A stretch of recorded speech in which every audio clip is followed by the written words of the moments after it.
عن علي بن أبي طالب رضي الله تعالى عنه قال قال رسول الله صلى الله عليه وسلم নবীজি বলেন আল মাহদিয়্যু মিন্না আহলাল বাইত, আল্লাহ নবী বলেন মাহদি হবে আমাদের আহলে বাইতদের অন্তর্ভুক্ত, আমাদের আহলে বাইতদের মধ্য থেকেই হবে মাহদি।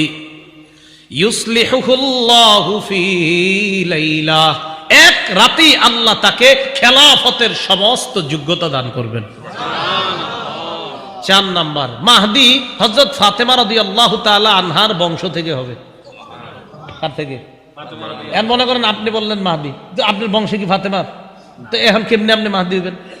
তো এরকম মাঝে বললে হবে না, নবীর সবগুলা কথা এক ব্যক্তির সাথে মিলতে হবে, তাহলে তিনি হবে মাহদি। ইবনে মাজার 4086 নম্বর হাদিস। عن سعيد بن المسيب رحمه الله كنا عند أم سلمة رضي الله تعالى عنها فتذكرنا المهدية। সাঈদ ইবনুল মুসাইয়াব বলেন, আমরা নবীজির বিবি আম্মাজান উম্মে সালামার কাছে ছিলাম, তখন আমরা মাহদির ব্যাপারে আলোচনা করলাম। মাহদির ব্যাপারে আলোচনা করার পর আম্মাজান উম্মে সালামা বললেন, সামিআতু রাসূলুল্লাহি সাল্লাল্লাহু আলাইহি ওয়াসাল্লাম ইয়াকুল আল মাহদিয়্যু মিন ওয়ালাদি ফাতিমা। নবীজির বিবি বলেন, আমি নবীকে বলতে শুনেছি মাহদি ফাতেমার বংশধর হবে। কার বংশধর? ফাতেমা নবীর বংশের, নবীজির বংশে ফাতেমা, ফাতেমার বংশ থেকে হাসান হবে, এই হাসান থেকে হবে মাহদি। সুবহানাল্লাহ। এইভাবে আর কি নবী বললেন যে ফাতেমার বংশধর, মানে নবীজির থেকে ফাতেমা, ফাতেমা থেকে হাসান, আর হাসানের বংশ থেকে হবে ইমাম মাহদি। হাসানের বংশ থেকে যে আসবে, দলিল আবু দাউদ শরীফের 4292 নম্বর হাদিস, 4292। এই হাদিসের মধ্যে আসছে, নাযারা আলী ইবনে আবি তালিব রাদিয়াল্লাহু তাআলা আন ইলা ইবনিহিল হাসান। হযরত আলী তার সন্তান হাসানের দিকে তাকাইলেন, হযরত আলী তার সন্তান হাসানের দিকে তাকাইলেন, তাকায় বললেন, ইন্না ইবনি হাদা সাইয়্যিদুন, আমার এই সন্তান হাসান সে জান্নাতের যুবকদের সর্দার হবে। কামা সাম্মাহুন নবী সাল্লাল্লাহু আলাইহি ওয়াসাল্লাম, যেমনটি নবীজি বলেছেন যে হাসান হবে জান্নাতের যুবকদের সর্দার। আর কি? ওয়াসায়াখরুজু মিন সুলবিহি রাজুলুন ইউসাম্মা বিইসমি নবিয়িকুম মুহাম্মদ সাল্লাল্লাহু আলাইহি ওয়াসাল্লাম, তার বংশ থেকে একজন লোক বের হবে, যেই লোকটার নাম রাখা হবে তোমাদের নবীর নামে। সুবহানাল্লাহ। তাহলে মাহদির নাম নবীর নামে হবে। বলেন, মাহদির নাম কার নামে হবে? নবীর নামে হবে। ইউশবিহু ফি খুলকিহি, মাহদির চরিত্রটা মুহাম্মদ সাল্লাল্লাহু আলাইহি সাল্লামের চরিত্রের মতো হবে। তাহলে একটুগুলো পেয়ে গেলাম। আর কি? আবু দাউদ শরীফের 4282 নম্বর হাদিসে রাসূল বলেন, ইউওয়াতিউ ইসমুহু ইসমি ওয়া ইসমু আবিহি ইসমু আবি, মাহদির নাম হবে আমার নামে, মাহদির আব্বার নাম হবে আমার আব্বার নামে। নবীজির আব্বার নাম কি? আব্দুল্লাহ। মাহদির আব্বার নাম হবে আব্দুল্লাহ। মনে করেন আমার আব্বার নাম হাবিব, আর আমি যদি কই মাহদি, হইল না তো? এটা কিভাবে হইল? তাহলে মাহদি যিনি হবেন তার আব্বার নাম হবে আব্দুল্লাহ, মাহদি যিনি হবেন তার নাম হবে মুহাম্মদ, মাহদি যিনি হবেন তার কপাল হবে চওড়া, মাহদি যিনি হবেন তার নাকটা হবে উঁচু, মাহদি যিনি হবেন তাকে এক রাতে আল্লাহ খেলাফতের যোগ্য বানাবেন, মাহদি যিনি হবেন তিনি হযরত হাসানের বংশের হবেন, হযরত ফাতেমার বংশ হবেন, মুহাম্মদ সাল্লাল্লাহু আলাইহি সাল্লামের বংশের হবেন। মাহদির ব্যাপারে মোটামুটি ধারণাগুলো আমাদের মনে থাকবে না ইনশাআল্লাহ। তিনি পৃথিবীতে আসার পর চলতে থাকবে এভাবে। একদিন ফজরের নামাজের সময় ঈসা আলাইহিস সালাতু ওয়াস সালাম আয়েশা মসজিদে উপস্থিত হবেন। তো ঈসা নবীর আল্লাহ কোন জায়গায় রাখছে এখন? এই সেখান থেকে ঈসা নবীর আবার পাঠাবেন। এখন আসেন আবার কিয়ামতের মাঠে যাই। ঈসা নবীর কইসা মনে পড়েনি আপনার এই নিয়ামতগুলা দিছি, এক পর্যায়ে আপনারে আমি আসমানে উঠায় নিছি, বেঈমানদের থেকে, বনি ইসরাইলদের থেকে আমি আপনাকে সেভ করে নিজ দায়িত্বে আমি আল্লাহ আপনাকে দ্বিতীয় আসমানে উঠায় নিছি। সুবহানাল্লাহ। এগুলা বলার পর আল্লাহ কয়, আর স্মরণ করেন, ওয়াইয আওহাইতু ইলাল হাওয়ারিয়িনা আন আমিনু বি ওয়া বিরাসূলি, হাওয়ারিনদেরকে আমি আল্লাহ, হাওয়ারিনদের প্রতি আমি আল্লাহ উৎসাহ প্রদান করলাম, আমি তাদেরকে বুঝিয়ে দিলাম, আমি তাদের প্রতি এই মর্মে আমি তাদেরকে উৎসাহিত করলাম, তোমরা আমার উপর ঈমান আনো, আমার রাসূল ঈসার উপর তোমরা ঈমান আনো।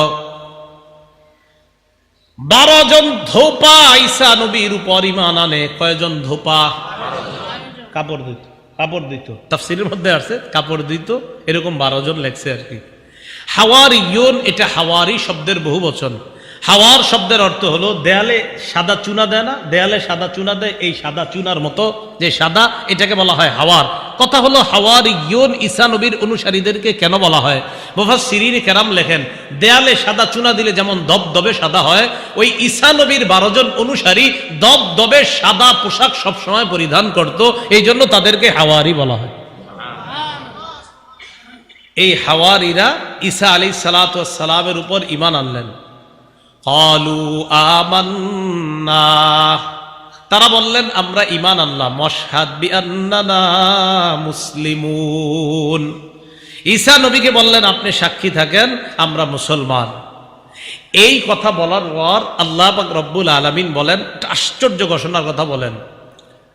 ঈসা আলাইহিস সালাতু ওয়াস সালামকে বলেন, আর ওই কথাটা স্মরণ করেন তো, إذ قال الحواريون يا عيسى ابن مريم هل يستطيع ربك أن ينزل علينا مائدة من السماء। হাওয়ারিয়ুনরা ঈসা নবীকে বললেন, ও ঈসা পয়গম্বর, আল্লাহর কাছে আপনি দোয়া করে বলেন আল্লাহ যেন আমাদের জন্য আসমান থেকে দস্তরখান ভর্তি খাদ্য পাঠায় দেয়। কি ভর্তি? দস্তরখান ভর্তি খাদ্য পাঠায় দেয়।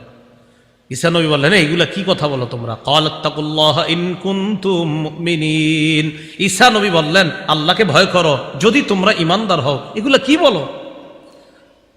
ক্বালু নুরিদু আন নাকুলা মিনহা ওয়া তাতমাইন্না কুলুবুনা, তারা বললেন নুরিদু আন নাকুলা মিনহা, আমাদের ইচ্ছা আমরা একটু খামু খান থেকে।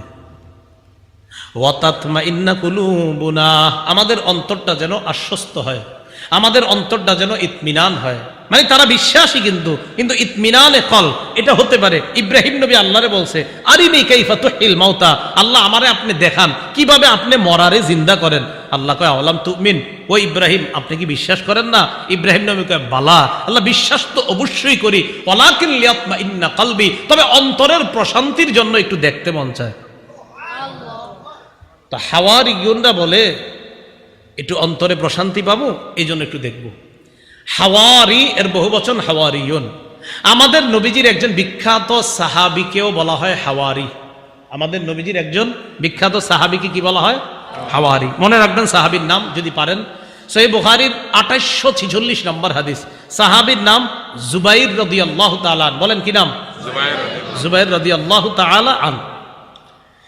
সহিহ বুখারীর 2846 নম্বর হাদিসের বর্ণনা, খন্দকের যুদ্ধ, মানে গর্ত খনন করছে, ওই পাশে কাফেররা, এই পাশে মুসলমানরা।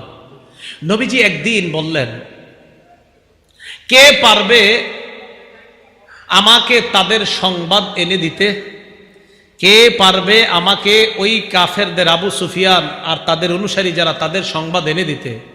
ফাকাল জুবাইর আনা ইয়া রাসূলুল্লাহ, হুজুর আমি পারবো। নবীজি আবার বললেন, কে পারবে তাদের সংবাদ এনে দিতে? জুবাইর বললেন আনা ইয়া রাসূলুল্লাহ, হুজুর আমি পারবো। নবীজি বললেন, ইন্না লিকুল্লি নাবিয়্যিন হাওয়ারিয়্যা, প্রত্যেক নবীর একজন বিশেষ সহচর থাকে। ওয়া হাওয়ারিয়্যি জুবাইর, আমার বিশেষ সহচর হলো আমার জুবাইর। প্রত্যেক নবীর একজন বিশেষ সহচর থাকে, আমার বিশেষ সহচর হলো আমার সাহাবী জুবাইর রাদিয়াল্লাহু তাআলা আনহু। তাহলে বলেন তো, আমাদের নবীর একজন সাহাবীকে হাওয়ারি বলা হয়, তার নাম কি? মনে থাকবে না নামটা ইনশাআল্লাহ? আচ্ছা, তো হাওয়ারিয়্যিন ঈসা নবীর সাথীরা ঈসা নবীরে বললেন, আল্লাহরে বলেন দস্তরখান ভর্তি খাদ্য পাঠাইতে। কেন? কয় খামু আর অন্তরে একটু প্রশান্তি আসবে। হা হা ঠিক আছে। ওয়া না'লামা আন ক্বাদ সাদাকতানা, আগে যে আপনি আমাদেরকে কথাগুলা বলছেন এইগুলার ব্যাপারে যেন অন্তরের মধ্যে প্রশান্তি পায়। হ্যাঁ আপনার কথাগুলা সত্য, বিশ্বাস তো করছি, বাকি এটা যখন দেখবো পুরাপুরি বিশ্বাস, হ্যাঁ হ্যাঁ অন্তর প্রশান্তি হয়েছে, হ্যাঁ আপনি সব সত্য কথা বলছেন। ওয়া নাকুনা আলাইহা মিনাশ শাহিদিন, আর এই ব্যাপারে আমরাই সাক্ষী হব। এই কথা বলার পর ঈসা নবী আল্লাহরে বললেন, ক্বালা ঈসা ইবনু মারইয়াম আল্লাহুম্মা রাব্বানা আনজিল আলাইনা মাইদাতাম মিনাস সামা। ঈসা নবী বললেন, আল্লাহ আসমান থেকে খাঞ্চা ভর্তি খাবার পাঠায়া দেন, দস্তরখান ভর্তি খাবার। খাঞ্চা জিনেননি? চিনবেন তো, দেশ গ্রামে খাঞ্চা, আচ্ছা ওই জাতীয় কিছু একটা খাঞ্চা ভর্তি খাবার পাঠায়া দেন। কয় কেন?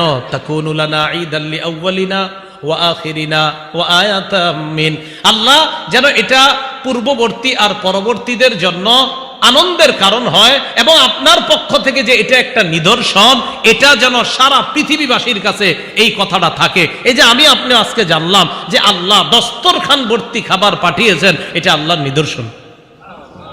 সবাই যদি এরকম তাকায় দেখি আসমান থেকে খাবার আসতেছে, বলেন এটা কুদরত কিনা? তো ঈসা আলাইহিস সালাম আল্লাহরে বললেন, আল্লাহ আপনি পাঠায়া দেন, ওয়ারযুকনা, আমাদেরকে রিজিক দেন, ওয়া আনতা খায়রুর রাযিকিন, আল্লাহ আপনি উত্তম রিজিক দাতা। আল্লাহ বললেন ঈসা নবীরে, দেখেন আপনার ইমানদার অনুসারী যারা আছে তারা তো বিশ্বাস করবে, বুঝলাম, অন্য যারা আছে, ক্বালাল্লাহু ইন্নী মুনাজ্জিলুহা আলাইকুম, আল্লাহ বললেন অবশ্যই আমি আল্লাহ দস্তরখান ভর্তি খাদ্য দিব, অবশ্যই। ফামান ইয়াকফুর বা'দু মিনকুম, এটা দেখার পরেও যদি কেউ অস্বীকার করে, এটা দেখার পরেও যদি কেউ অস্বীকার করে আমারে, ফাইন্নী উআযযিবুহু আযাবান লা উআযযিবুহু আহাদাম মিনাল আলামিন, আমি এমন শাস্তি দিব যেই শাস্তি দুনিয়ার আর কাউরে দেই নাই। ঈসা নবী এই কথা শোনার পর এরপর দস্তরখান পাঠিয়েছেন কিনা এটা কোরআনে নাই, কোরআনে আল্লাহর আলোচনা করেননি। তিরমিজির এক হাদিসে আর রাসূল সাল্লাল্লাহু আলাইহি সাল্লাম জানিয়ে দিয়েছেন, আল্লাহ পাক রব্বুল আলামিন মাছ আর রুটি দস্তরখানের মধ্যে দিয়ে, তাফসীরের কিতাবে আসছে নিচে মেঘ উপরে মেঘ, এই দুই মেঘ দিয়ে দুই পাশ দিয়ে ঢাকনা দিয়ে মাঝখানে মাছ আর রুটি, তাফসীরের কিতাবে আসছে ঘি, মাছ, রুটি, আরো অনেক কিছু জিনিস দিয়ে, পনির সহ দিয়ে আল্লাহ পাক রব্বুল আলামিন আসমান থেকে ওই খাদ্য পাঠিয়েছেন। ঈসা নবীর হাজার হাজার অনুসারী উম্মতরা দাঁড়ায়া দাঁড়ায়া এই দস্তরখান থেকে খাদ্য যে আসমান থেকে নামতেছে সবাই দেখছে। তো এটা আসতেছে, আল্লাহ বলে দিলেন এই খাদ্যের কেউ যেন জমা না করে, এই খাদ্য থেকে কেউ জমা করতে পারবে না, জমা করলে সমস্যা হবে। একদল চিন্তা করলো এটা তো বরকতি খাদ্য, এটা মনে হয় জমা করে রাখাই ভালো, অথচ আল্লাহ নিষেধ। কি করলো? আল্লাহ যা কয় করে উল্টাটা, জমা করে রাখছে। আল্লাহ পাক রব্বুল আলামিন এমন শাস্তি দিছে, বানর আর শূকরে রূপান্তরিত করে দিছে। হ্যাঁ, শূকরে রূপান্তরিত করে দিছে। এমন ভাবে শূকর হয়েছে, আপনার এই বউয়ের পাশে শুয়ে রয়েছে শূকর, কথাও বলে, মানুষের মতো কথা বলতে পারে, কানতে পারে, কিন্তু শূকর হয়ে গেছে।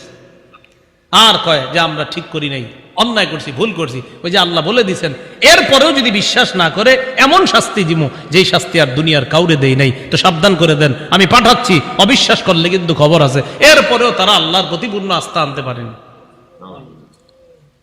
তো আল্লাহ কিয়ামতের মাঠে ঈসা নবীরে কয়, আপনার এগুলা মনে পড়েনি, এই নেয়ামতগুলো আমি আপনারে দিছি। মানে ঈসা নবীর তো সব মনে আছে। তা আল্লাহ বলেন আপনার আমি এই নেয়ামতগুলা দিছি। এইগুলা বলার পর বলবে, ঈসা আমি আপনার এতক্ষণ যেটা বললাম, এখন আপনাকে যে কথাটা বলি শোনেন। ইয ক্বালাল্লাহু ইয়া ঈসা ইবনে মারইয়াম আনতা কুলতা লিন-নাসি ইত্তাখিযুনি ওয়া উম্মি ইলাহাইনি মিন দুনিল্লাহ। আল্লাহ বলবে, ঈসা আনতা কুলতা লিন-নাস, আপনি কি মানুষকে বলছেন, মানুষকে এই কথা বলছেন কিনা, ইত্তাখিযুনি ওয়া উম্মি ইলাহাইনি মিন দুনিল্লাহ, মানুষ তোমরা আমারে আর আমার মারে খোদা মানো। নাউজুবিল্লাহ, আপনি কি এই কথা বলছেন মানুষরে?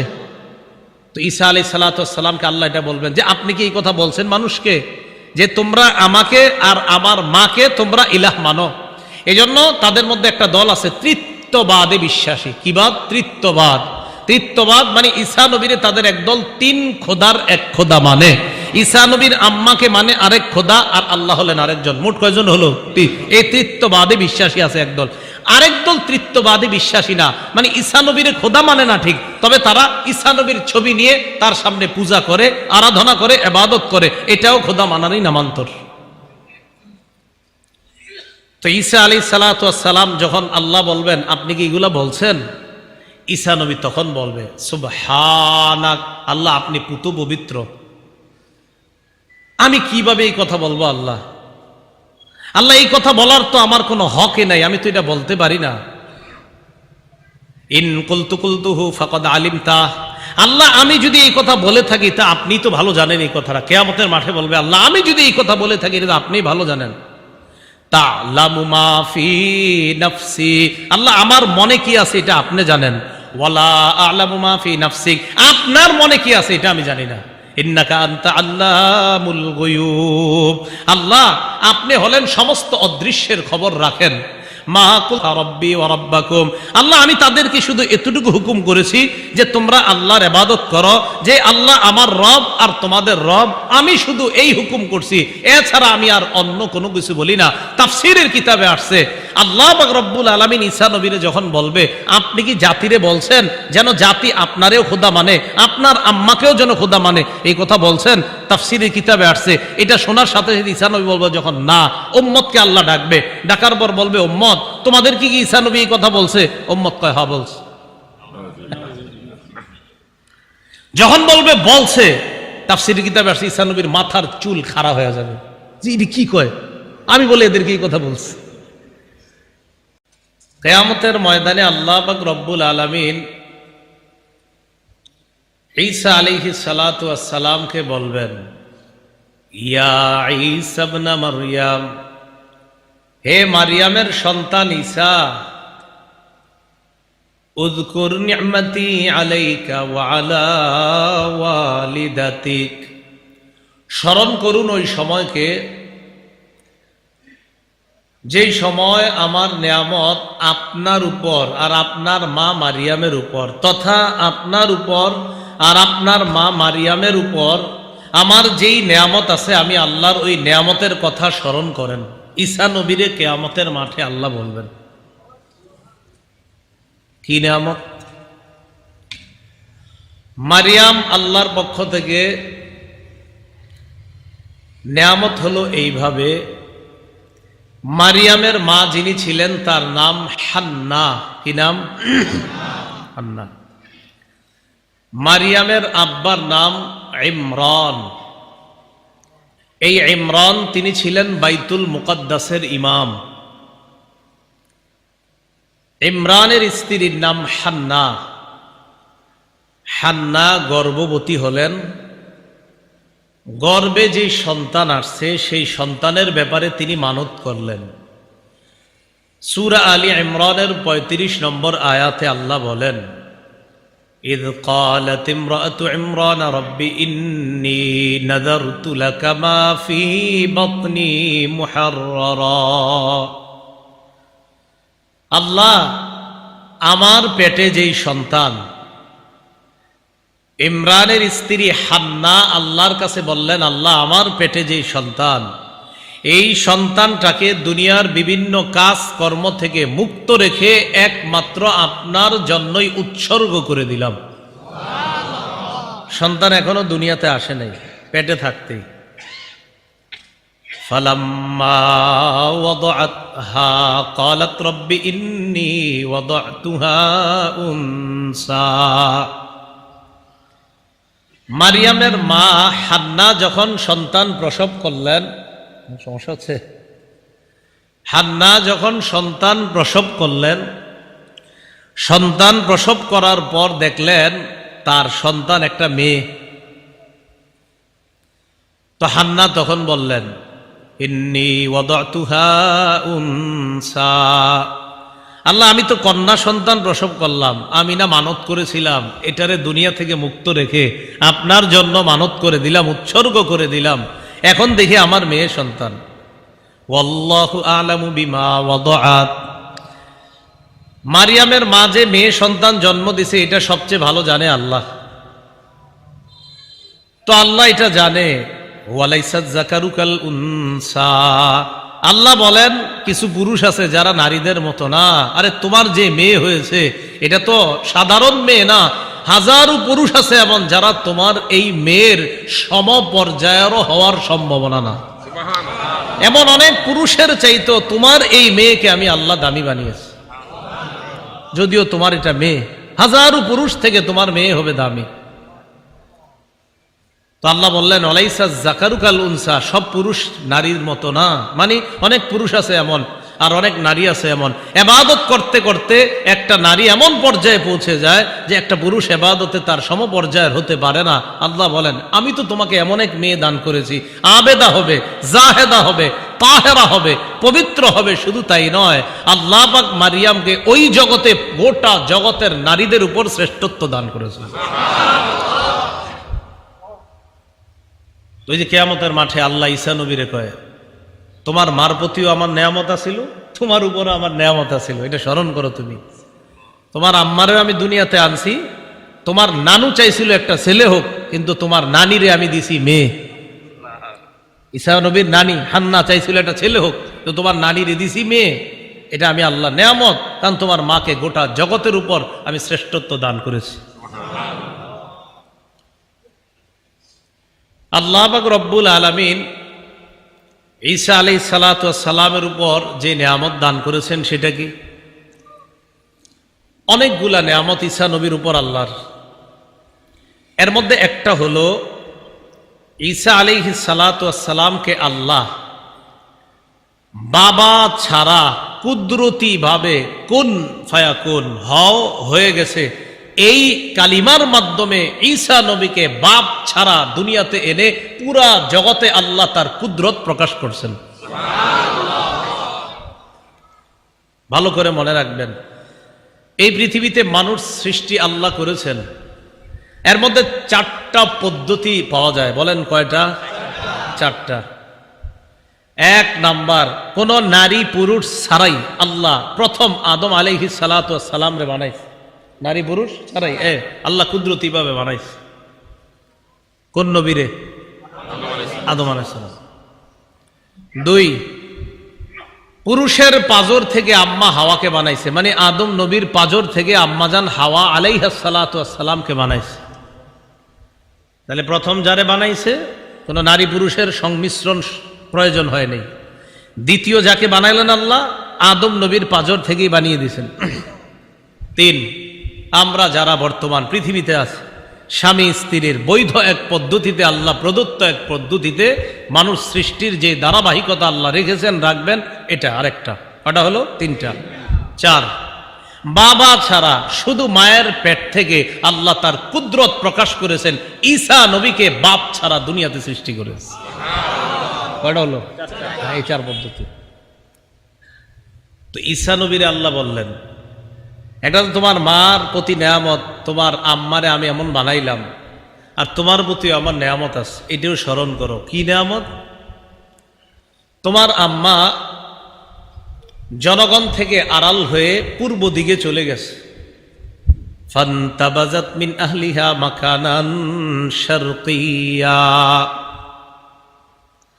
তোমার আম্মা পূর্ব দিকে চলে গেছে। পূর্ব দিকে চলে যাওয়ার পর ফাত্তাখাযাত মিন দুনিহিম হিজাবা, মারিয়াম তার মাঝে আর জনগণের মাঝে একটা পর্দা দিলেন। মুফাসসিরিনে কেরাম বলেন, পর্দা দেওয়ার 2টি কারণ হতে পারে। 1, গোসল করার জন্য। 2, পর্দা দিয়েছেন তিনি মানুষ থেকে আলাদা হয়ে একা একই নির্জনে আল্লাহর ইবাদত করার জন্য।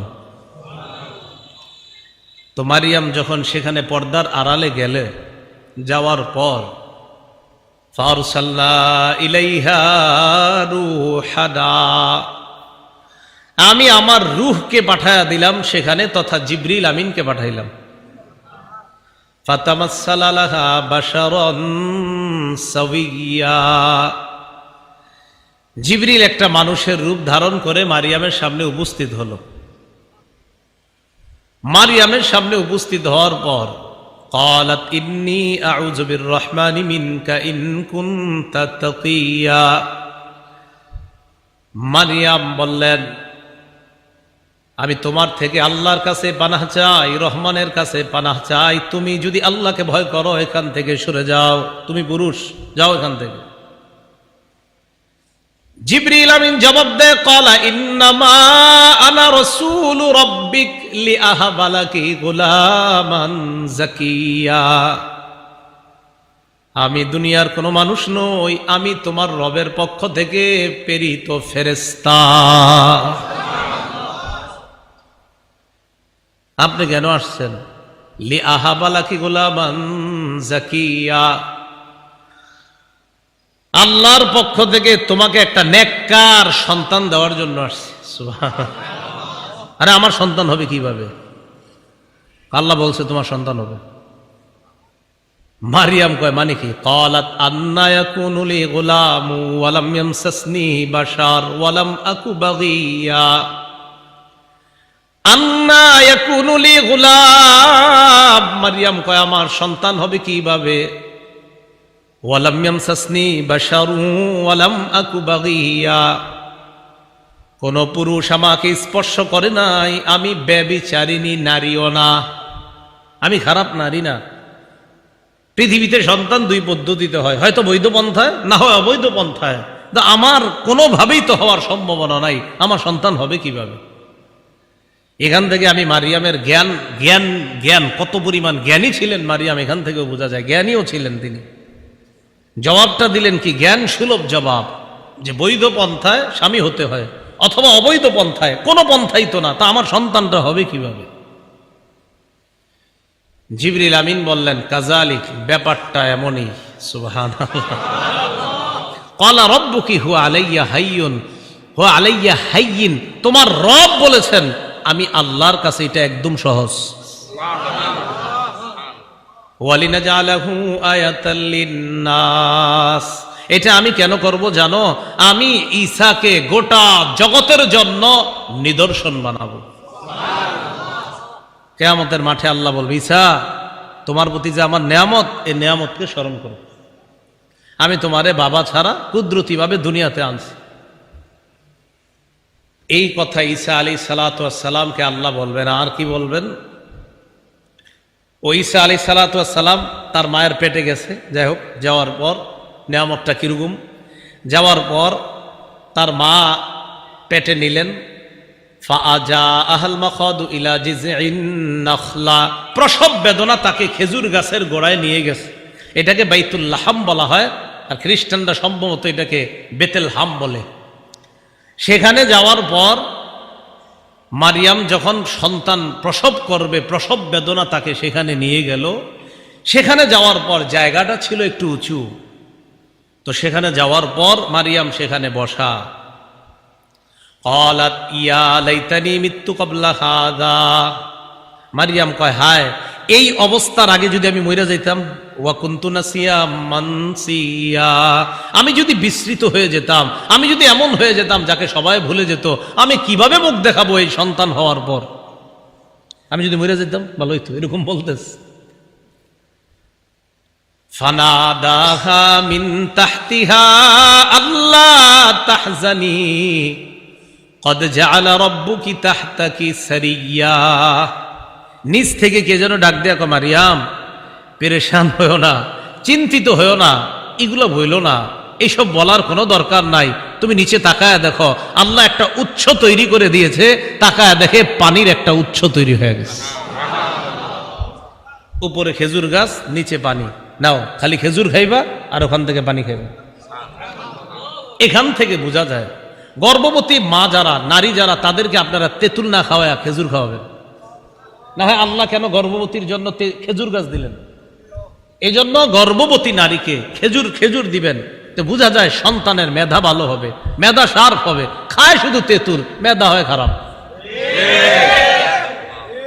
মাথা রাখবেন।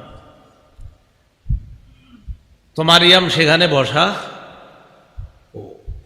বলে দিলেন ওয়াহুজ্জি ইলাইকি বিজিদঈন নাখলাতি তুসাকিত আলাইকি রুতবান জানিয়া, গাছে খেজুর থাক আর না থাক তোমার টেনশন করতে হবে না।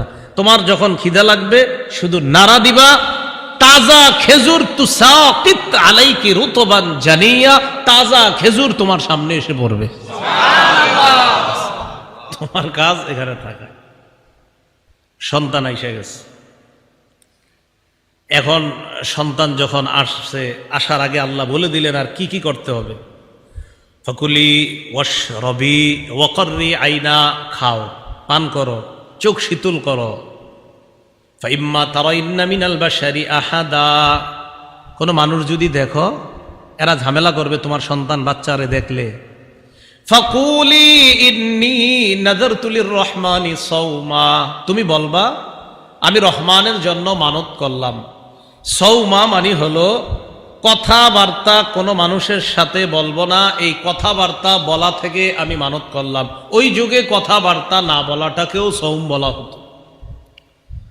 ফালান উকাল্লিমাল ইয়াউমা ইনসিয়া, আমি কোনো মানুষের সাথে কথা বলতে পারবো না। তো এই কথা আল্লাহ বলে দিলেন, কোনো পুরুষ কোনো মানুষের সাথে দেখা হলে এটা বলবা। ফাতাত বিহি কওমাহা তাহমিলু, বাচ্চা কোলে নিয়ে এলাকায় আসছে। ক্বালু ইয়া মারইয়ামু লাকাদ জিতি শাইআন ফারিয়া, ছি ছি মারইয়াম, তুমি কি করলা? তো ভারী অন্যায় করছো, মহা অন্যায় কাম, মানে দেখাই শুরু করে দিস, তুমি এটা কি করলা? আর স্বাভাবিকভাবে আপনারাও এটা করতেন। আল্লাহ শিখাই দিছে কিছু বলবা না, তুমি খালি চুপচাপ থাকবা, বলবা আমি কথা বলি না, মানত করছি, এবার চুপচাপ থাকবা, কিচ্ছু বলবা না। জনগণ আইসা মারিয়ামকে খালি ডিস্টার্ব করতেছে। ইয়া উখতা হারুনা মা কানা আবুকি ইমরাআ সাউই ওয়া মা কানাত উম্মুকি বাগিয়া, ও হারুনের বোন, তোমার বাবা ইমরান তো এত খারাপ ছিল না। মনে আসেনি? ইমরান বাইতুল মুকদ্দাসের ইমাম, যিনি মারিয়ামের বাবা ছিলেন। ও মনে রাখেন, মারিয়াম দুনিয়াতে আসার আগেই তার বাবা মারা গিয়েছে। মারিয়াম দুনিয়াতে আসার আগেই তার বাবা মারা গিয়েছে। মারিয়ামকে যিনি লালন পালন করেছে তিনি জাকারিয়া আলাইহিস সালাতু ওয়াস সালাম। জাকারিয়া নবী হলেন হান্না, যিনি মারিয়ামের আম্মা, এই হান্নার ভগ্নিপতি, তার মানে মারিয়ামের খালু। তো মারিয়ামের প্রতি আল্লাহর নেয়ামত আরো আছে, অনেক নেয়ামত আছে। মারিয়ামকে মৌসুম ছাড়া আল্লাহ ফল খাওয়াইছে, খানা খাওয়াইছে, অনেক নেয়ামত আছে। মারিয়াম যখন এলাকায় আসছে, এলাকায় আসার পর তারা বলতেছে ও হারুনের বোন। একটু মনে রাখেন, হারুনের বোন দ্বারা কি উদ্দেশ্য? হারুনের বোন দ্বারা দুটি উদ্দেশ্য হতে পারে। এক, হারুন নবী যিনি মুসা নবীর ভাই, হারুন নবী, এই হারুন নবীর বংশের সিলসিলার কোনো এক বোন লাগে মারিয়াম। মানে যাইতে যাইতে যাইতে আমার ভাই অমুকে অমুকের ভাই, এরকম যাইতে যাইতে হারুন নবীর অনেক পিছনে গিয়ে তার ভাই সম্পর্কে হয় হারুন নবী। সরাসরি ভাই না, কিন্তু আপন ভাই না, মানে আপনার ভাই অমুকে অমুকের ভাই অমুকে অমুকের ভাই অমুকে, এরকম। সেই হিসাবে তিনি হারুন নবীর বোন। তো এলাকার লোকেরা বলতো আর কি, ও হারুনের বোন, মানে হারুন নবীর বংশের বোন তুমি, মানে হারুন নবীর বংশের একজন বোন, ওই বংশের বোন তুমি, এই হিসাবে তাকে হারুনের বোন বলতো। এক। দুই, অথবা মারিয়ামের বংশেরই কেউ হারুন নামে ছিল, যে তার ভাই হিসাবে বিখ্যাত ছিল হারুন, সেই হিসাবে হারুনের বোন। তাহলে যদি মুসা নবীর ভাই নবী হারুন হয়, তাহলে কিন্তু আপন ভাই না, অনেক পরে গিয়ে কোনো না কোনো ভাবে ভাইয়ের সম্পর্কে ভাই, এরকম। আর যদি বলেন আপন ভাই, তাহলে হবে হয়তো মারিয়ামের কোনো আপন ভাই হারুন ছিল নামে, অথবা তারই বংশের কোনো হারুন নামে ভাই ছিল। কথাটা মনে থাকবে তো? তো জনগণ বলল, হারুনের বোন, তোমার বাবা তো এত খারাপ না, আর তোমার মাও তো খারাপ নারী ছিল না, তুমি এরকম হইলা কিভাবে? তো চুপচাপ, আল্লাহ তো বলছে কথা বলবেন না। ফাশারাত ইলাইহি, ইঙ্গিত করে দিস কি আমি কোনো কথা বলবো না, ওই ঈসার সাথে কথা বলো। ঈসা মানে দুধ পান করতেছে, মায়ের কোলে আস, ছোট মানুষ, 3 দিন বয়স অথবা 40 দিন বয়স, একই কথা বলবে। জনগণ বাচ্চার দিকে তাকায় কয়, ক্বালু কাইফা নুকাল্লিমু মান কানা ফিল মাহদি সাবিয়া, কোলের বাচ্চার সাথে আমরা কিভাবে কথা বলবো? ঈসা নবীর ডিস্টার্ব হইতেছে, এত আওয়াজ। মাথাটা সরাইলেন, সরাইয়া বললেন, ক্বালা ইন্নী আবদুল্লাহ।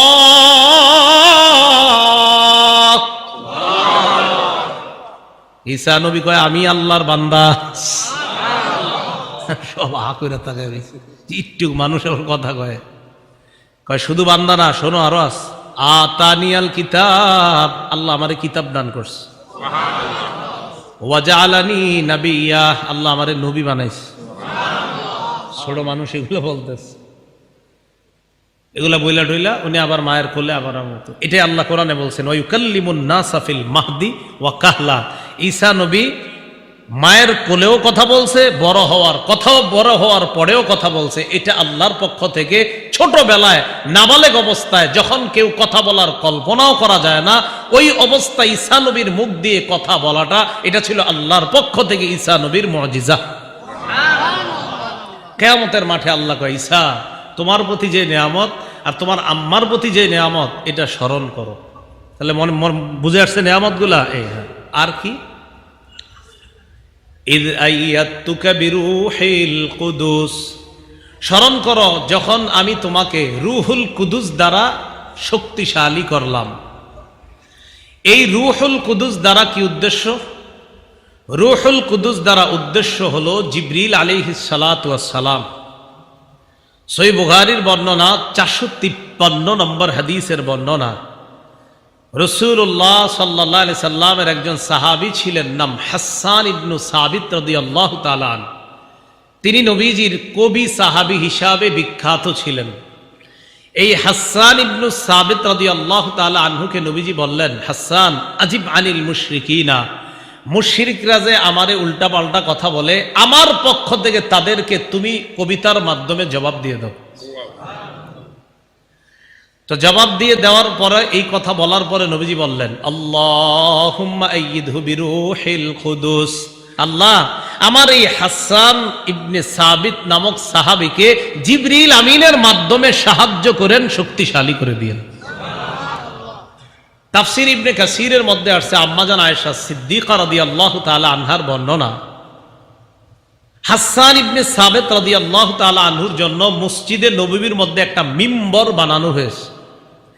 এই মিম্বরের মধ্যে যখন তিনি বসতেন, বসার পর নবীজি সাল্লাল্লাহু আলাইহি সাল্লাম বলতেন, আল্লাহুম্মা আইয়িদহু বিরূহিল কুদুস কামা নাফাহা আন নাবিয়্যিক, আল্লাহ ঈসা নবীর পক্ষে জিবরিল আমিন যেইভাবে সহযোগিতা করত মানুষের জুলুম নির্যাতন থেকে বাঁচানোর জন্য, জিবরিল আমিন ঈসা নবীর সব সময় সহযোগিতা করত যেইভাবে, হাসান ইবনে সাবিত আমার সাহাবা, এই হাসানকেও জিবরিল আমিনের মাধ্যমে আপনি শক্তিশালী করেন, যেন জিবরিল আমিনের শক্তিশালী আর সাহায্যের কারণে আমার হাসান মুশরিকদের প্রত্যেকটা কথার জবাব দিয়ে দিতে পারে।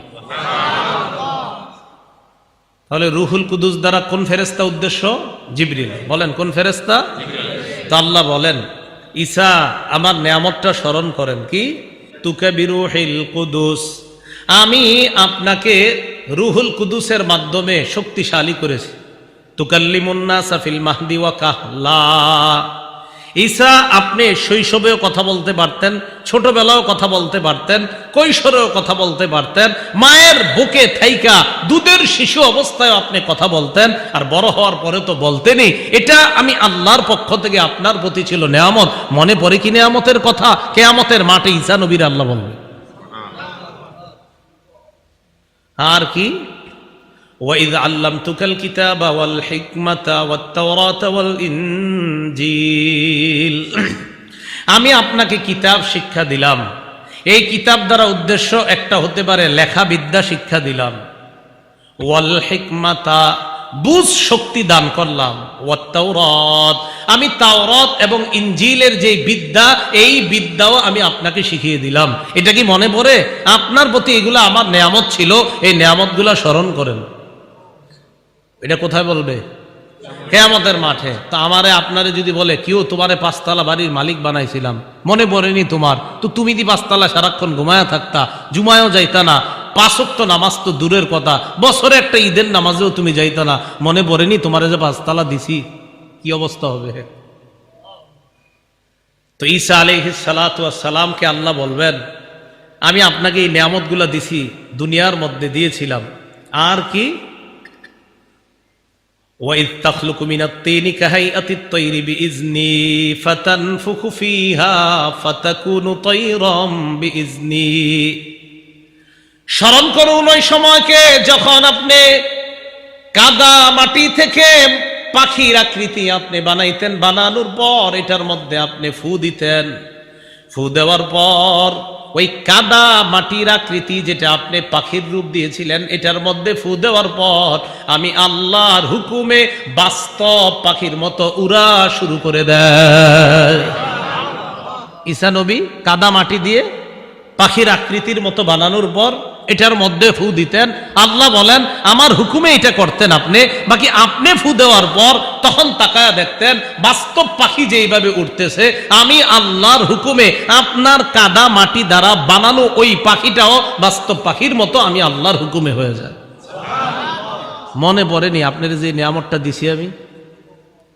ঈসা নবীরে কিয়ামতের মাঠে বলবেন। এখন এই জায়গায় একটা মাসালা, আপনারা আবার কিন্তু পাখিটাকে আইকেন না, এটা ওই শরীয়তে বৈধ, এই শরীয়তে না। এটা ওই শরীয়তে বৈধ, এখন আর এটা কিন্তু বৈধ না যে আপনি একটা রূপ দিবেন কোনো কিছু আকৃতি কইরা, এটা কিন্তু ঠিক না। হ্যাঁ, وَإِذْ تَخْلُقُ مِنَ الطِّينِ كَهَيْئَةِ الطَّيْرِ بِإِذْنِي فَتَنفُخُ فِيهَا فَتَكُونُ طَيْرًا بِإِذْنِي وَتُبْرِئُ الْأَكْمَهَ وَالْأَبْرَصَ بِإِذْنِي। জন্মান্ধ, একদম জন্ম থেকে অন্ধ মনে করেন, এই জায়গা থেকে এই জায়গার পুরা চোখটা লাগা রয়েছে, কথার কথা এমন চোখ, যেই চোখ এইভাবে লাগা যে চোখ দিয়ে দেখার কোনো সম্ভাবনা কখনো নাই। ঈসা নবী আল্লাহর হুকুমে হাত রাখতেন, সাথে সাথে চোখ খুলে যায়। এটা ওনার মুজিজা ছিল। ওয়াল আবরাসা বিইজনি, কুষ্ঠরোগী পুরা শরীরটা পচে যাওয়ার অবস্থা, এবং কুষ্ঠরোগীর শরীরে ঈসা নবী হাত রাখতেন। হাত রাখার পর আল্লাহর নামে হাত রাখতেন, সাথে সাথে কুষ্ঠ রোগীকে আল্লাহ ভালো করে দিতেন। এগুলা বলার পর আল্লাহ বলেন আরো মনে করেন তো, ওয়াইজ তুখরিজুল মাউতা বিইজনি, আপনি কবর থেকে মরা মানুষকে আমার হুকুমে জিন্দা করতে পারতেন। এটা কিভাবে? কানা ঈসা আলাইহিস সালাতু ওয়াস সালাম ইদা আরাদা আন ইউখরিজা আহাদান মিনাল কবরি ইউসাল্লি রাকআতাইন। ঈসা আলাইহিস সালাতু ওয়াস সালাম কাউকে যখন কবর থেকে বের করার ইচ্ছা করতেন, অন্যরা দেখতে চাইতো, দেখিত কবর থেকে মৃতকে বের করে দেখাও, তিনি 2 রাকাত নামাজ পড়তেন। পড়ার পর আল্লাহর কাছে তিনি দোয়া করতেন। দোয়া করার সাথে সাথে আল্লাহ কবরের অনেক আগে মারা যাওয়া মানুষটাকেও আল্লাহ নিজ হুকুমে, আল্লাহ নিজের হুকুমে, নিজের কুদরতে, শুধু ঈসা নবী দোয়া করতেন, আল্লাহ কবরের ওই মানুষটা বের করে দেখায় দিতেন। অনেক আগে মারা গেছে, আয়েশা সামনে দাঁড়ায় দিত, কথা বলতো, আবার কবরে চলে যেত। ঈসা নবীর আল্লাহ কিয়ামতের মাঠে বলবেন মনে পড়েনি এগুলা যে আপনারে দিছি আমি? ওয়াইয কাফাফতু বানি ইসরাঈলা আনকা ইয জিতাহুম বিল বায়িনাত। মূল যেই কথাটা বলবো দেখেন, এই জায়গাটা আসতেছে। ওয়াইয কাফাফতু বানি ইসরাঈলা আনকা ইয জিতাহুম বিল বায়িনাত, আমি আপনার থেকে বনি ইসরাঈলদেরকে আমি নিবৃত করেছিলাম। ইয জিতাহুম বিল বায়িনাত, আপনি তাদের কাছে স্পষ্ট নিদর্শন নিয়ে আসছেন, আপনার নবুয়তের প্রমাণ। যখন আপনি নবুয়তের প্রমাণ হিসাবে একের পর এক মুজিজা দেখাইতে লাগলেন, যখন আপনি তাদেরকে বলে দিতে থাকলেন, একের পর এক মৃতদেরকে আল্লাহর হুকুমে জিন্দা করলেন, কাদা মাটি দিয়ে পাখি বানিয়ে আল্লাহর হুকুমে ওই পাখি যখন উড়িয়ে দেখিয়ে দিতেন, জন্মান্ধর চোখের মধ্যে আল্লাহর হুকুমে হাত রাখার পর যখন ওই লোকটা দেখতে পাইতো, কুষ্ঠরোগীর শরীরে হাত রাখার পর লোকটা যখন ভালো হয়ে যাইত, ফাকাল আল্লাযীনা কাফারু মিনহুম ইন হাযা ইল্লা সিহরুম মুবিন, তাদের মধ্যে যারা কাফের তারা বলতে লাগলো, ও এগুলা তো জাদু। কি কয় এগুলা? এটা হলো সমস্ত বাতিলদের শেষ অস্ত্র। যখন কোনো কাজে পারে না, শেষে ও এটা জাদু, এটা এরকম সেরকম বইলা ফেলে। আমাদের নবীরও বলছে, মোহাম্মদের বুঝছি সে গণক, ও সে কবি, আবার পারে না, কয় না মোহাম্মদ সাল্লাল্লাহু আলাইহি ওয়াসাল্লাম এরকম করে, তাই নাকি জাদুকর। একটা বইলা মনে করেন থামায় দেয় আর কি, যখন দেখে পারে না, এমনিও পারে না, অমনিও পারে, ও জাদুকর, গণক ইত্যাদি বইলা এরকম ভাবে নিবৃত্ত করে। তো আল্লাহ বলেন বনী ইসরাঈলদের থেকে আমি আপনাকে নিবৃত্ত করেছিলাম, তারা জাদুকর বলে আপনাকে হত্যা করতে চেয়েছিল। নাউজুবিল্লাহ। কিভাবে হত্যা করবে? এক ঘরে ঢুকে ঈসা নবী এক ঘরে বসা, হত্যা করবে, পুরা প্ল্যান পাস হয়ে গেছে। হত্যা করার জন্য যখন প্ল্যান সব পাস, ওই মুহূর্তে তারা কয়েকজন আসছে ঈসা নবীরে হত্যা করবে। ঈসা নবী ঘরে বসা, একজনকে পাঠাইছে, যাও তুমি গিয়া কামরা শুরু করো, একটু পরে আমরা আসবো।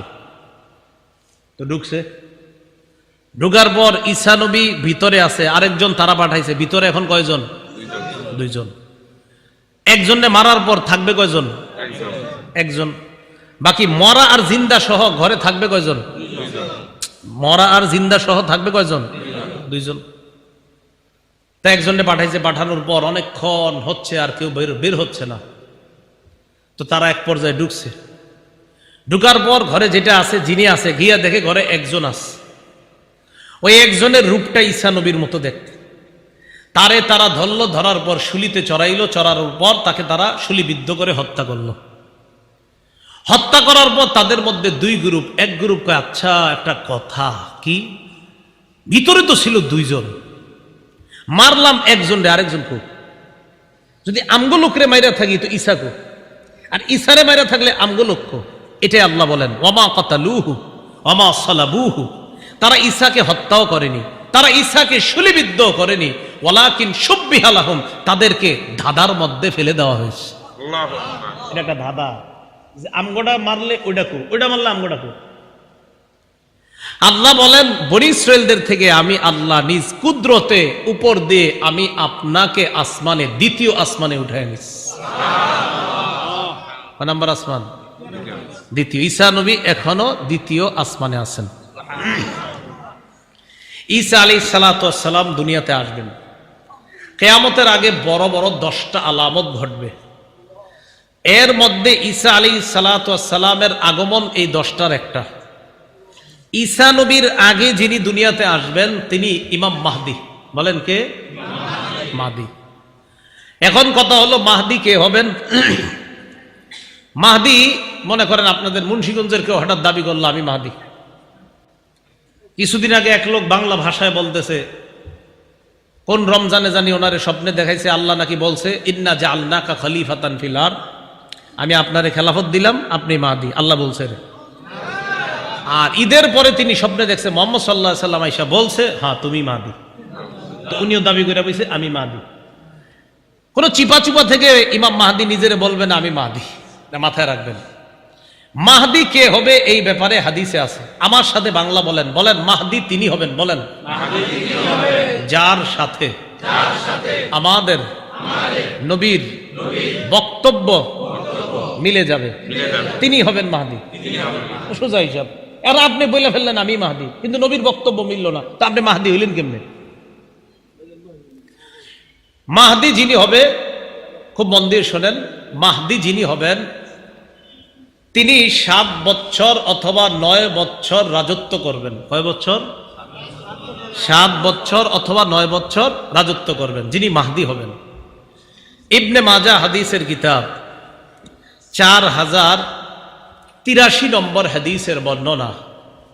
عن أبي سعيد الخدري رضي الله تعالى عنه أن رسول الله صلى الله عليه وسلم قال আবু সাঈদ খুদরি রাদিয়াল্লাহু তাআলা আনহুর বর্ণনা, আল্লাহ নবী বলেন, ইয়াকুনু ফি উম্মতি আল মাহদি, নবীজি বলেন আমার উম্মতের মধ্য থেকেই মাহদির আত্মপ্রকাশ ঘটবে, আমার উম্মতের মধ্য থেকেই হবেন মাহদি।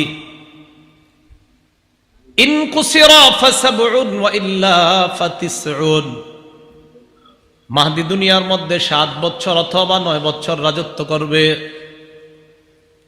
ফাতানআমু ফীহি উম্মতি নি'মাতান লাম ইয়ানআমু মিসলাহা কত্তু, মাহদির সময়ে আমার উম্মত এত প্রাচুর্যের অধিকারী হবে, এত সম্পদের অধিকারী হবে, আমার উম্মত ইতিপূর্বে এত পরিমাণ সম্পদের মালিক কখনো হয় নাই, মাহদির সময়ে যত পরিমাণ সম্পদের মালিক হবে। তো নবীজি এটা বলার পর বলেন কি হবে জানো? তুতি উকুলাহা, মাটি তার যত দামি দামি খনিজ পদার্থ আছে মাটি বের করে দিবে মানুষে, নাও নাও নাও এগুলো নিয়ে যাও। ওয়াল মালু ইয়াউমা ইযিন কুদুস, নবী বলেন তখন মাল হবে এত পরিমাণ জমা জমা হয়ে পড়ে থাকবে। ফায়াকুমুর রাজুলু ফায়াকুলু ইয়া মাহদি আতিনি, কোন ব্যক্তি দাঁড়াবে, দাঁড়ানোর পর ওই সম্পদের সামনে দাঁড়ায় বলবে, ও মাহদি আমারে কিছু দেন। মাহদি বলবে, খোঁজ, আপনার যা মন চায়, যত পরিমাণ মন চায় নেন, নিতে থাকেন। তাহলে এই হাদিস থেকে বুঝলাম, মাহদি যিনি হবেন তিনি 7 বছর বা 9 বছর রাজত্ব করবেন। তার সময়ে সারা পৃথিবীর মানুষ এত পরিমাণ প্রাচুর্যের অধিকারী হবে যে এত পরিমাণ সম্পদ ইতিপূর্বে এই উম্মত কখনো লাভ করে নাই। এ হলো একটা। দ্বিতীয়, মাহদি যিনি হবেন তাকান, তার কপালটা হবে চওড়া উজ্জ্বল, নাকটা হবে উঁচু। কপালটা হবে চওড়া উজ্জ্বল, নাকটা হবে উঁচু। আর মাহদি কি করবেন? পুরা পৃথিবীতে ইনসাফ এবং ন্যায় বিচারে ভরে দিবেন। আবু দাউদ শরীফের 4285 নম্বর হাদিসের বর্ণনা। عن أبي سعيد الخدري رضي الله تعالى عنه أن رسول الله صلى الله عليه وسلم قال, নবীজি বলেন, আল মাহদিয়্যু মিন্নি, মাহদি আমার বংশ থেকে হবে। আজলাল জাবহা, মাহদির কপালটা হবে চওড়া উজ্জ্বল। আকনাল আনফি, মাহদির নাকটা হবে উঁচা। ইয়ামলাউ ফিল আরদি কিসতান ওয়া আদলা কামা মুলিআত জাওরান ওয়া যুলমা, পুরা পৃথিবীর মধ্যে পাশবিকতা, জুলুম, নির্যাতনার পাশবিকতার জয় জয়কর অবস্থা যখন হবে, ওই সময়ে মাহদি পুরা পৃথিবীতে ইনসাফ আর ন্যায় বিচারে পরিপূর্ণ করে দিবেন। পুরা পৃথিবীতে জুলুম যদি হয়, বিপরীতে মাহদি পুরা পৃথিবীতে ইনসাফ কায়েম করবেন। তাহলে দ্বিতীয়টা বুঝলাম, 1 নাম্বার, মাহদি যিনি হবেন 7 বছর বা 9 বছর রাজত্ব করবে, তার সময় উম্মত সবচেয়ে বেশি নিয়ামতের অধিকারী হবে। 2, মাহদি যিনি হবেন পুরা পৃথিবীতে ইনসাফ কায়েম করবেন, তার কপাল হবে চওড়া, তার নাক হবে উঁচু। 3, মাহদি যিনি হবেন আল্লাহ তাকে 1 রাত্রে খেলাফতের যোগ্য বানাবেন। 1 রাতে। কয় রাতে? তো আপনারা দেখবেন অনেকে 2-3 বছর যাবত দাবি করে, আমি মাহদি, আমি মাহদি। অনেকের অনুসারীরা বলে, আমাদের অমুকে মাহদি। আরে ভাই, এগুলা কি কথা? ইবনে মাজাহ 4085 নম্বর হাদিসের বর্ণনা। আন আলী ইবনে আবি তালিব রাদিয়াল্লাহু তাআলা আনহু قال قال رسول الله সাল্লাল্লাহু আলাইহি ওয়াসাল্লাম, নবীজি বলেন, আল মাহদিয়্যু মিন্না আহলাল বাইত, আল্লাহ নবী বলেন, মাহদি হবে আমাদের আহলে বাইতদের অন্তর্ভুক্ত, আমাদের আহলে বাইতদের মধ্য থেকেই হবে মাহদি। ইউসলিহুল্লাহু ফি লাইলা, 1 রাতেই আল্লাহ তাকে খেলাফতের সমস্ত যোগ্যতা দান করবেন। 4 নাম্বার, মাহদি হযরত ফাতেমা রাদিয়াল্লাহু তাআলা আনহার বংশ থেকে হবে। কার থেকে? এখন মনে করেন আপনি বললেন মাহদি, তো আপনার বংশে কি ফাতেমা? তো এখন কেমনে আপনি মাহদি হবেন? তো এরকম মাঝে বললে হবে না, নবীর সবগুলা কথা এক ব্যক্তির সাথে মিলতে হবে, তাহলে তিনি হবে মাহদি। ইবনে মাজাহ 4086 নম্বর হাদিস।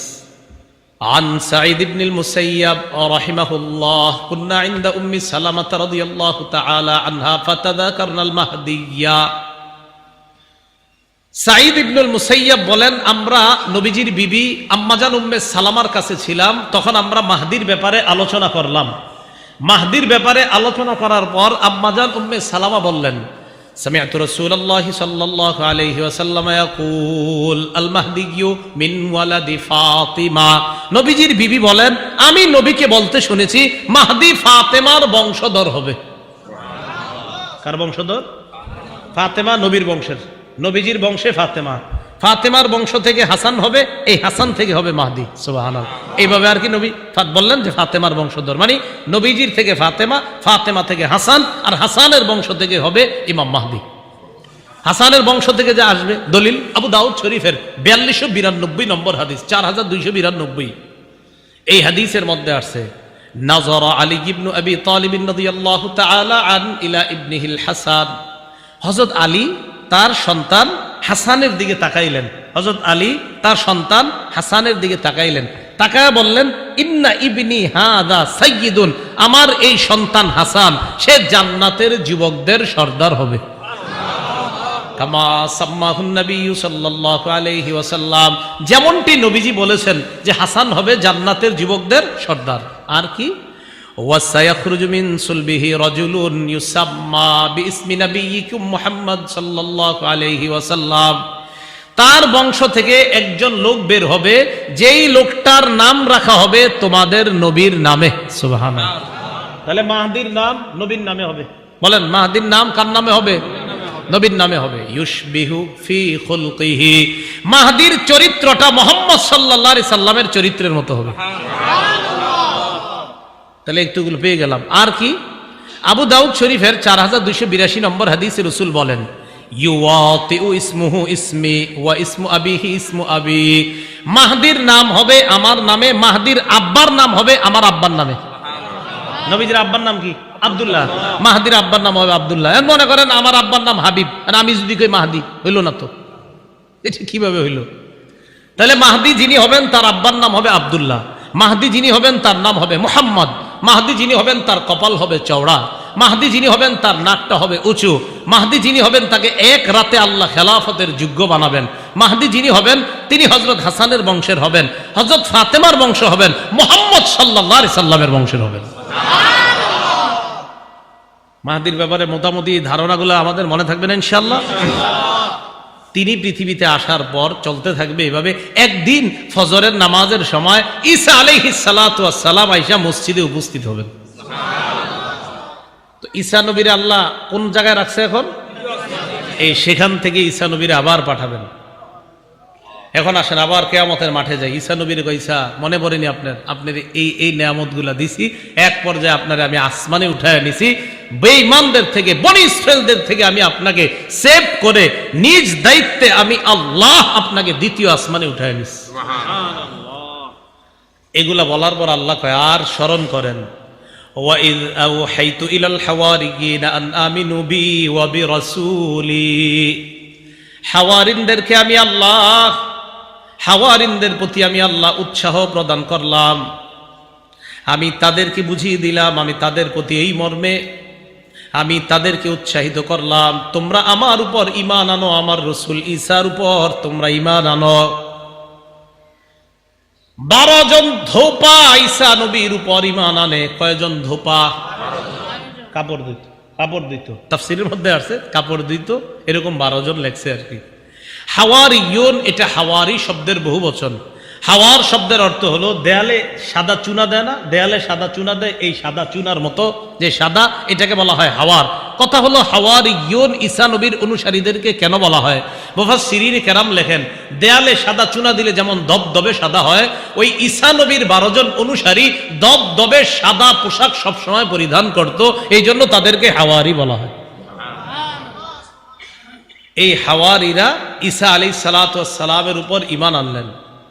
ক্বালু আমান্না, তারা বললেন আমরা ঈমান আনলাম। ওয়াশহাদ বিআন্নানা মুসলিমুন, ঈসা নবীকে বললেন আপনি সাক্ষী থাকেন আমরা মুসলমান। এই কথা বলার পর আল্লাহ পাক রব্বুল আলামিন বলেন, আশ্চর্য ঘোষণার কথা বলেন। ঈসা আলাইহিস সালাতু ওয়াস সালামকে বলেন, আর ওই কথাটা স্মরণ করেন তো, إذ قال الحواريون يا عيسى ابن مريم هل يستطيع ربك أن ينزل علينا مائدة من السماء। হাওয়ারিয়ুনরা ঈসা নবীকে বললেন, ও ঈসা পয়গম্বর, আল্লাহর কাছে আপনি দোয়া করে বলেন আল্লাহ যেন আমাদের জন্য আসমান থেকে দস্তরখান ভর্তি খাদ্য পাঠায় দেয়।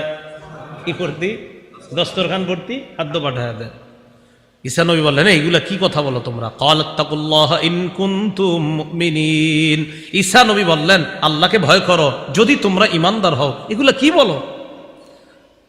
ক্বালু নুরিদু আন নাকুলা মিনহা ওয়া তাতমাইন্না কুলুবুনা, তারা বললেন নুরিদু আন নাকুলা মিনহা, আমাদের ইচ্ছা আমরা একটু খামু খান থেকে। ওয়া তাতমাইন্না কুলুবুনা, আমাদের অন্তরটা যেন আশ্বস্ত হয়, আমাদের অন্তরটা যেন ইতমিনান হয়। মানে তারা বিশ্বাসী কিন্তু ইতমিনানে কল এটা হতে পারে। ইব্রাহিম নবী আল্লাহরে বলছে, আরিনি কাইফা তুহিল মাউতা, আল্লাহ আমারে আপনি দেখান কিভাবে আপনি মরারে জিন্দা করেন।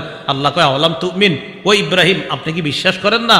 ইব্রাহিম নবী কয় বালা, আল্লাহ বিশ্বাস তো অবশ্যই করি, ওয়ালাকিন লিয়াতমাইন্না কলবি, তবে অন্তরের প্রশান্তির জন্য একটু দেখতে মন চায়। তা হাওয়ারিয়ুনরা বলে একটু অন্তরে প্রশান্তি পাবো এই জন্য একটু দেখব। হাওয়ারি এর বহুবচন হাওয়ারিয়ুন।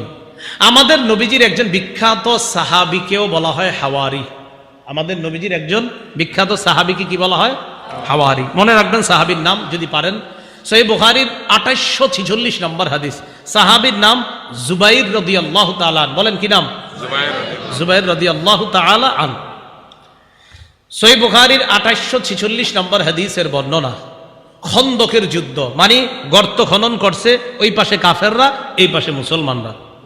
নবীজি একদিন বললেন, কে পারবে আমাকে তাদের সংবাদ এনে দিতে? কে পারবে আমাকে ওই কাফেরদের, আবু সুফিয়ান আর তাদের অনুসারী যারা, তাদের সংবাদ এনে দিতে? ফাকাল জুবাইর আনা ইয়া রাসূলুল্লাহ, হুজুর আমি পারবো। নবীজি আবার বললেন, কে পারবে তাদের সংবাদ এনে দিতে? জুবাইর বললেন আনা ইয়া রাসূলুল্লাহ, হুজুর আমি পারবো। নবীজি বললেন, ইন্না লিকুল্লি নাবিয়্যিন হাওয়ারিয়্যা, প্রত্যেক নবীর একজন বিশেষ সহচর থাকে। ওয়া হাওয়ারিয়্যি জুবাইর, আমার বিশেষ সহচর হলো আমার জুবাইর। প্রত্যেক নবীর একজন বিশেষ সহচর থাকে, আমার বিশেষ সহচর হলো আমার সাহাবী জুবাইর রাদিয়াল্লাহু তাআলা আনহু। তাহলে বলেন তো, আমাদের নবীর একজন সাহাবীকে হাওয়ারি বলা হয়, তার নাম কি? মনে থাকবে না নামটা ইনশাআল্লাহ? আচ্ছা, তো হাওয়ারিয়্যিন ঈসা নবীর সাথীরা ঈসা নবীরে বললেন, আল্লাহরে বলেন দস্তরখান ভর্তি খাদ্য পাঠাইতে। কেন? কয় খামু আর অন্তরে একটু প্রশান্তি আসবে। হা হা ঠিক আছে।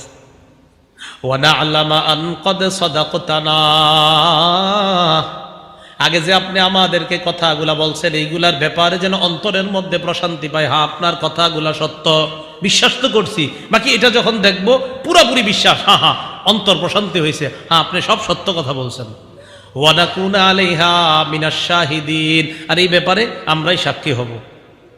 এই কথা বলার পর ঈসা নবী আল্লাহরে বললেন, ক্বালা ঈসা ইবনু মারইয়াম আল্লাহুম্মা রাব্বানা আনজিল আলাইনা মাইদাতাম মিনাস সামা। ঈসা নবী বললেন, আল্লাহ আসমান থেকে খাঞ্চা ভর্তি খাবার পাঠায়া দেন, দস্তরখান ভর্তি খাবার। খাঞ্চা চিনেন? চিনবেন তো, দেশ গ্রামে খাঞ্চা, আচ্ছা ওই জাতীয় কিছু একটা, খাঞ্চা ভর্তি খাবার পাঠায়া দেন। কয় কেন? তাকুনু লানা ঈদাল লিআউয়ালিনা ওয়া আখিরিনা ওয়া আয়াতাম মিন, আল্লাহ যেন এটা পূর্ববর্তী আর পরবর্তীদের জন্য আনন্দের কারণ হয়, এবং আপনার পক্ষ থেকে যে এটা একটা নিদর্শন, এটা যেন সারা পৃথিবীবাসীর কাছে এই কথাটা থাকে। এই যে আমি আপনি আজকে জানলাম যে আল্লাহ দস্তরখান ভর্তি খাবার পাঠিয়েছেন, এটা আল্লাহর নিদর্শন। সবাই যদি এরকম তাকায় দেখি আসমান থেকে খাবার আসতেছে, বলেন এটা কুদরত কিনা? তো ঈসা আলাইহিস সালাম আল্লাহরে বললেন, আল্লাহ আপনি পাঠায়া দেন, ওয়ারযুকনা, আমাদেরকে রিজিক দেন, ওয়া আনতা খায়রুর রাযিকিন, আল্লাহ আপনি উত্তম রিজিক দাতা। আল্লাহ বললেন ঈসা নবীরে, দেখেন আপনার ইমানদার অনুসারী যারা আছে তারা তো বিশ্বাস করবে বুঝলাম, অন্য যারা আছে,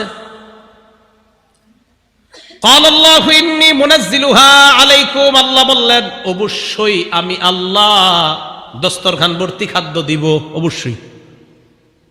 ফামান ইয়াকফুর বা'দু মিনকুম, এটা দেখার পরেও যদি কেউ অস্বীকার করে, এটা দেখার পরেও যদি কেউ অস্বীকার করে আমারে, ফাইন্নী উআযযিবুহু আযাবান লা উআযযিবুহু আহাদাম মিনাল আলামিন, আমি এমন শাস্তি দিব যেই শাস্তি দুনিয়ার আর কাউরে দেই নেই।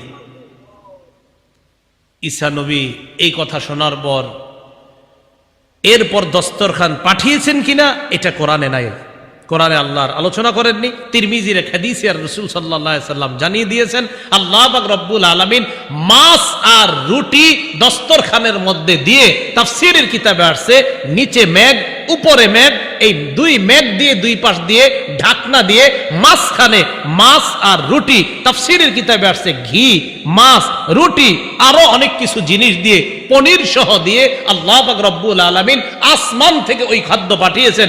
ঈসা নবীর হাজার হাজার অনুসারী উম্মতরা দাঁড়ায়া দাঁড়ায়া এই দস্তরখান থেকে খাদ্য যে আসমান থেকে নামতেছে সবাই দেখছে।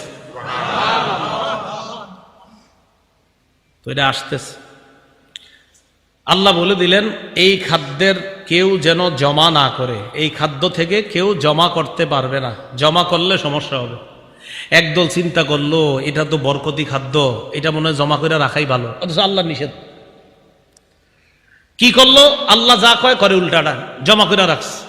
আল্লাহ পাক রব্বুল আলামিন এমন শাস্তি দিছে, বানর আর শূকরে রূপান্তরিত করে দিছে। হ্যাঁ, শূকরে রূপান্তরিত করে দিছে। এমন ভাবে শূকর হয়েছে, আপনার এই বউয়ের পাশে শুয়ে রয়েছে শূকর, কথাও বলে, মানুষের মতো কথা বলতে পারে, কানতে পারে, কিন্তু শূকর হয়ে গেছে। আর কয় যে আমরা ঠিক করি নাই, অন্যায় করছি, ভুল করছি। ওই যে আল্লাহ বলে দিছেন, এরপরেও যদি বিশ্বাস না করে এমন শাস্তি দিমু যেই শাস্তি আর দুনিয়ার কাউরে দেই নাই। তো সাবধান করে দেন, আমি পাঠাচ্ছি, অবিশ্বাস করলে কিন্তু খবর আছে। এরপরেও তারা আল্লাহর প্রতি পূর্ণ আস্থা আনতে পারেনি।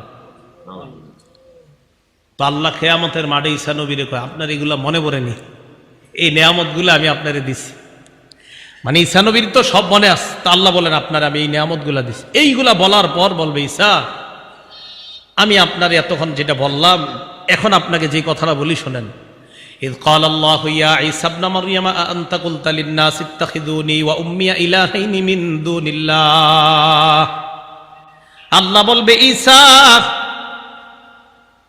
আনতা কুলতা লিন-নাস, আপনি কি মানুষকে বলছেন, মানুষকে এই কথা বলছেন কিনা, ইত্তাখিযুনি ওয়া উম্মি ইলাহাইনি মিন দুনিল্লাহ, মানুষ তোমরা আমারে আর আমার মারে খোদা মানো। নাউজুবিল্লাহ। আপনি কি এই কথা বলছেন মানুষরে? তো ঈসা আলাইহিস সালাতু ওয়াস সালামকে আল্লাহ এটা বলবেন যে আপনি কি এই কথা বলছেন মানুষকে, যে তোমরা আমাকে আর আমার মাকে তোমরা ইলাহ মানো। এজন্য তাদের মধ্যে একটা দল আছে ত্রিত্ববাদে বিশ্বাসী। কি বাদ? ত্রিত্ববাদ। ত্রিত্ববাদ মানে ঈসা নবীরে তাদের একদল তিন খোদার এক খোদা মানে। ঈসা নবীর আম্মাকে মানে আরেক খোদা, আর আল্লাহ হলেন আরেকজন। মোট কয়জন হলো? এই ত্রিত্ববাদে বিশ্বাসী আছে একদল। আরেক দল ত্রিত্ববাদী বিশ্বাসী না, মানে ঈসা নবীর খোদা মানে না ঠিক, তবে তারা ঈসা নবীর ছবি নিয়ে তার সামনে পূজা করে, আরাধনা করে, ইবাদত করে, এটাও খোদা মানারই নামান্তর। তো ঈসা আলাইহিস সালাতু ওয়াস সালাম যখন আল্লাহ বলবেন আপনি কি এগুলা বলছেন, ঈসা নবী তখন বলবে সুবহানাক, আল্লাহ আপনি পুত পবিত্র। আমি কিভাবে এই কথা বলবো আল্লাহ? আল্লাহ এই কথা বলার তো আমার কোনো হকই নাই, আমি তো এটা বলতে পারি না। ইন কুলতু কুলতুহু ফাকাদ আলিমতা, আল্লাহ আমি যদি এই কথা বলে থাকি তা আপনি তো ভালো জানেন এই কথাটা। কিয়ামতের মাঠে বলবে আল্লাহ আমি যদি এই কথা বলে থাকি এটা আপনি ভালো জানেন। তা'লামু মা ফি নাফসি, আল্লাহ আমার মনে কি আছে এটা আপনি জানেন। ওয়ালা আ'লামু মা ফি নাফসিক, আপনার মনে কি আছে এটা আমি জানি না। ইন্নাকা আনতা আল্লামুল গুয়ুব, আল্লাহ আপনি হলেন সমস্ত অদৃশ্যের খবর রাখেন। মা কুলা রব্বি ওয়া রাব্বাকুম, আল্লাহ আমি তাদেরকে শুধু এতটুকু হুকুম করেছি যে তোমরা আল্লাহর ইবাদত করো, যে আল্লাহ আমার রব আর তোমাদের রব, আমি শুধু এই হুকুম করছি, এছাড়া আমি আর অন্য কোনো কিছু বলি না। তাফসীরের কিতাবে আসছে আল্লাহ পাক রব্বুল আলামিন ঈসা নবীরে যখন বলবে আপনি কি জাতিরে বলছেন যেন জাতি আপনারেও খোদা মানে, আপনার আম্মাকেও যেন খোদা মানে, এই কথা বলছেন? তাফসীরের কিতাবে আসছে। এটা শোনার সাথে সাথে ঈসা নবী বলবে যখন না, উম্মতকে আল্লাহ ডাকবে, ডাকার পর বলবে উম্মত তোমাদের কি ঈসা নবী এই কথা বলছে? উম্মত কয় হ্যাঁ বলছে। যখন বলবে বলছে, তাফসীরের কিতাবে আসছে ঈসা নবীর মাথার চুল খাড়া হয়ে যাবে, যে এটি কি কয়, আমি বলে এদেরকে এই কথা বলছি। তো ঈসা আলাইহিস সালাতু ওয়াস সালাম কিয়ামতের মাঠে আল্লাহ নবীকে পর্যন্ত এই কথা বলতেছে, আপনি কি জানেন? আল্লাহ তো জানেই সব, এগুলা বলে নাই উনি। এটা আল্লাহ কেন বললেন? যে নবীদেরকে আমি সেখানে প্রশ্ন করি। আল্লাহ পাক এক আয়াতের মধ্যে বলেন ফালা নাসআলান্নাল্লাযীনা উরসিলা ইলাইহিম ওয়ালা নাসআলান্নাল মুরসালিন, মানুষ শোনো, যাদের কাছে নবী পাঠানো হয়েছে তাদেরকেও অবশ্যই অবশ্যই জিজ্ঞাসা করব, আর রাসূলদেরকেও আমি আল্লাহ অবশ্যই অবশ্যই জিজ্ঞাসা করব। তো রাসূলদেরকে যদি জিজ্ঞাসা করে, এই আয়াতটা তো আমার আপনার প্রতিদিন স্মরণে আনা উচিত যে আল্লাহ কথাটা বললেন কি, যে উম্মতকে জিজ্ঞাসা করবে, এটা ঠিক আছে, আমরা তো কত ভুল ভ্রান্তি করি, কিন্তু আল্লাহ বললেন উম্মতকে তো জিজ্ঞাসা করবই, রাসূলদেরকেও করব, অবশ্যই অবশ্যই আমি তাদেরকে করব। তো ঈসা আলাইহিস সালাতু ওয়াস সালামকে কিয়ামতের মাঠে আল্লাহ এইগুলা বলবেন। এইভাবে ঈসা নবীর আল্লাহ পুতু পবিত্র করবেন, অন্য জাতিকে ডাকবেন, শেষ নবীর উম্মতকে ডাকবেন। নূহ নবীর সাথেও তার জাতি এইভাবে গাদ্দারি করবে, নূহ নবীর জাতিকেও আল্লাহ ডাকবেন, ডাইকা বলবে তোমাদেরকে নূহ নবী দাওয়াত দেয় নাই? বলবে না। নূহ নবীরে ডাক দিবে, আপনি দাওয়াত দিয়েছেন? হ্যাঁ আল্লাহ দাওয়াত দিচ্ছে। তারা বলে না। সাক্ষী আছে আপনার? জি সাক্ষী আছে। কারা? শেষ উম্মত। ওই উম্মতকে ডাকবে, বুখারীর বর্ণনা আছে, উম্মতকে ডাক দেওয়ার পর বলবে তোমরা সাক্ষী? হ্যাঁ। তখন আবার ওই উম্মত বলবে এরা আবার কিভাবে সাক্ষী হয়, এরা তো আমাদেরকে দেখে নাই, অনেক পরে আসছে দুনিয়াতে। উম্মত তোমরা কিভাবে সাক্ষী দাও? আল্লাহ তো সব জানে। উম্মত বলবে আমাদের নবী আমাদেরকে জানায় দিছে। এইভাবে কিয়ামতের ময়দানে আল্লাহ নবীদেরকে জিজ্ঞাসাবাদ, দেখেন ইয়াউমা ইয়াজমাউল্লাহুর রুসুল, রসুলদেরকে আল্লাহ জমা করবেন। স্পেশালি ঈসা নবীর কথা কেন বললেন? কারণ ওই জায়গায় ঈসা নবীর উম্মত সম্পর্কে আল্লাহ আগে আলোচনা করেছেন। বুঝাইতে চাইলাম পুরো আলোচনাটা থেকে, উম্মতকে জিজ্ঞাসাবাদ করাটা এটা একটা সাধারণ বিষয়, আমগুলো তো জিজ্ঞাসা করবেই, কারণ আমরা কত ভুল করি, কিন্তু আল্লাহ নবীদেরকে পর্যন্ত জিজ্ঞাসাবাদ করবে। তাহলে ভাই জিজ্ঞাসাবাদের যে ব্যাপারটা, এটা আমার আপনার প্রতিদিন স্মরণে আনা উচিত যে আমার আপনার উপর আল্লাহ কত নেয়ামত দান করেছেন, এই নেয়ামতের ব্যাপারেও কিন্তু আল্লাহ প্রশ্ন করবেন। তাহলে আসেন, ঈসা নবীরে বললেন আপনার প্রতি নেয়ামত, আপনার মায়ের প্রতি নেয়ামত একটু স্মরণ করেন। এবার কোরআনের সূরা তাকাসুরের মধ্যে আসেন, আল্লাহ কি বলেন? সুম্মা লাতুসআলুন্না ইয়াউমা ইযিন আনিন নাঈম। আনা সূরা তাকাসুর, ঠিক আছে? হ্যাঁ, সূরা তাকাসুরের শেষে আল্লাহ বলেন সুম্মা লাতুসআলুন্না, অবশ্যই অবশ্যই তোমাদেরকে জিজ্ঞাসাবাদ করা হবে। এটা আমি আপনি আমরা সবাই কি? আনিন নাঈম, আমি আল্লাহ যত নেয়ামত দিছি সব সম্পর্কে তোমাদেরকে জিজ্ঞাসাবাদ করব। তাহলে বলেন তো নবীকে আল্লাহ কি সম্পর্কে জিজ্ঞাসা করছে? নেয়ামত। বলেন কি সম্পর্কে? ঈসা আপনার এই নেয়ামত দিছি, আপনার এটা দিছি, স্মরণ করেন এটা দিছি। এখন আমারে আপনার যদি আল্লাহ বলে কি বান্দা সব বাদ দেন, যদি বলে এই দুইটা সুন্দর হাত দিছি, তুমি কেমনে সুদের টাকায় হাত দিলা? আমি এত সুন্দর দুইটা নেয়ামত দিছি, হাতটা দিলা কেমনে? দুইটা চোখ দিয়ে দিই বলে আল্লাহ আমি এত সুন্দর দুইটা চোখ দিলাম, তুমি কিভাবে সারাক্ষণ অশ্লীল জিনিস দেখলা? আল্লাহ পাক রব্বুল আলামিন আমাদের সকলকে জিজ্ঞাসাবাদের জন্য প্রস্তুতি নিয়ে যেন আমরা দুনিয়া থেকে যেতে পারি, আল্লাহ তৌফিক দান করেন। আমিন। ওয়া আখিরু দাওয়ানা আনিল হামদুলিল্লাহি রাব্বিল আলামিন।